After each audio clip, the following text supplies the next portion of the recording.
Donc, de retour avec notre cœur, cette fois-ci, la coupe longitudinale a été faite, donc on voit l'intérieur de ce cœur. Donc le cœur, je vous le rappelle, est un muscle.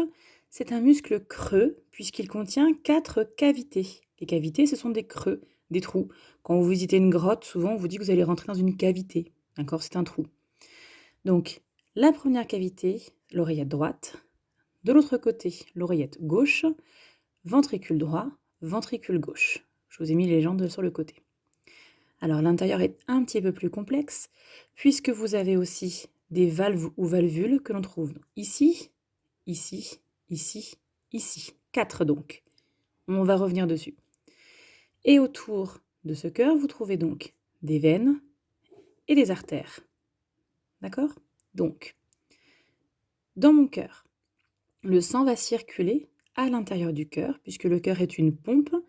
Au niveau des oreillettes, on va avoir du sang qui va arriver et les oreillettes vont se contracter, vont envoyer le sang dans les ventricules.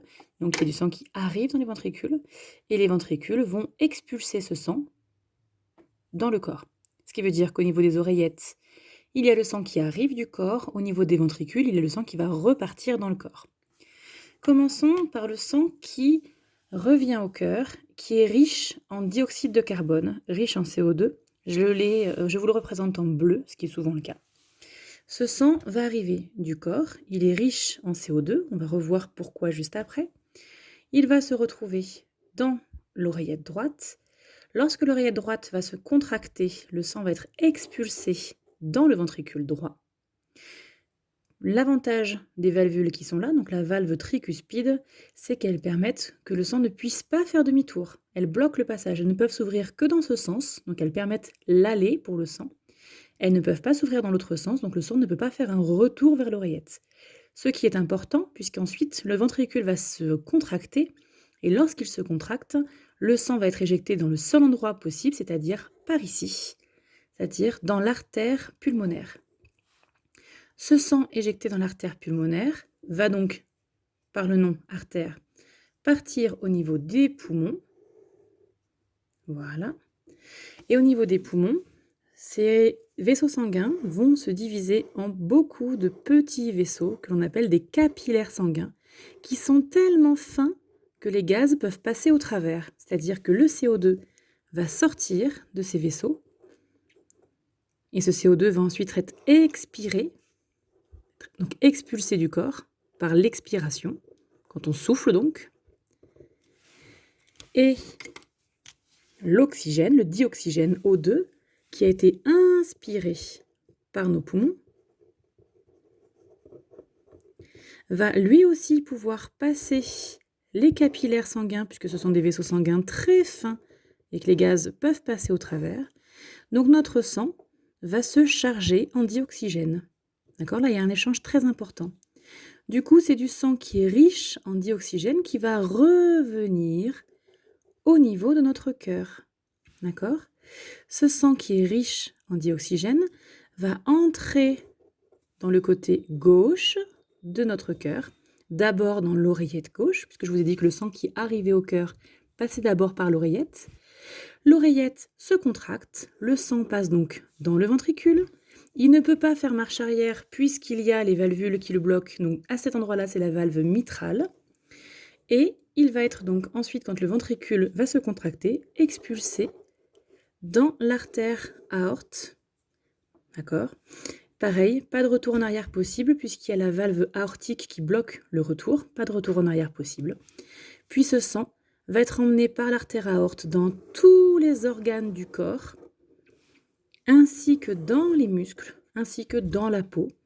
Au niveau de ces organes, de ces muscles, pareil, il y a des capillaires sanguins, donc ces vaisseaux extrêmement fins, à travers desquels les gaz peuvent circuler. Le sang va donc libérer, l'oxygène va donc pouvoir sortir du sang au niveau des organes et des muscles. Les organes et les muscles, pour leur fonctionnement, ont besoin de cet oxygène et vont produire un déchet qui est le dioxyde de carbone. Et ce dioxyde de carbone, du coup, va pouvoir entrer dans le sang en traversant mes parois des capillaires sanguins Et ce sang riche en CO2 va être ramené jusqu'au cœur et ainsi de suite pour qu'il soit ensuite amené aux poumons, qu'au niveau des poumons, le dioxyde de carbone puisse être éjecté et qu'on puisse se recharger en oxygène, revenir au niveau de cette pompe qui est le cœur et repartir dans les organes. Le cœur droit sert donc à renvoyer le gaz riche en dioxyde de carbone au niveau des poumons. Et comme vous le savez, je suppose, dans notre corps, les poumons se situent juste à côté du cœur, c'est-à-dire que c'est un circuit qui est petit. Il n'y a pas beaucoup de trajets à faire. On appelle ça la petite circulation. Et le cœur droit, du coup, est un cœur qui est un peu moins musclé, puisqu'il a besoin de moins expulser le sang moins loin. Alors que le cœur gauche est un cœur qui est beaucoup plus musclé. Les parois ici sont plus larges, donc les muscles est plus développé. Puisque le cœur gauche, lui, doit envoyer le sang dans tout l'organisme. Donc il y a une puissance plus importante à amener, puisqu'il faut que le sang circule dans tout l'organisme.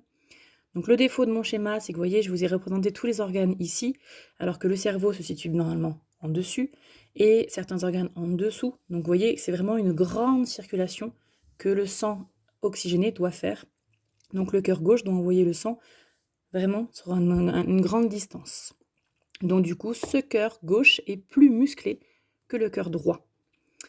Voilà, j'espère que ça répond déjà à pas mal de vos questions. Petite information en plus, lorsque vous faites une activité physique, comme je vous ai demandé de faire dans la première vidéo au tout début de la séance, quand vous faites une activité physique, vos muscles ont vraiment besoin de beaucoup plus d'énergie pour fonctionner, donc ils ont besoin de beaucoup plus d'oxygène. Ce qui fait que non seulement votre cœur doit battre plus vite pour pouvoir envoyer plus de sang au niveau de vos muscles contenant de l'oxygène, mais également vos poumons doivent fonctionner plus intensément pour récupérer plus d'oxygène et pour évacuer plus de dioxyde de carbone, puisque vos muscles fonctionnent beaucoup plus. C'est pour ça que lorsque vous faites une activité physique, votre rythme cardiaque augmente, comme on avait pu le mesurer sur la première vidéo, et que votre fréquence respiratoire augmente également, puisque vos muscles ont besoin de plus d'oxygène pour fonctionner et ont besoin de rejeter plus de dioxyde de carbone. Voilà, si vous avez des questions, n'hésitez pas à me contacter sur Pronote ou par mail si vous voulez, il n'y a pas de souci. J'essaierai d'y répondre.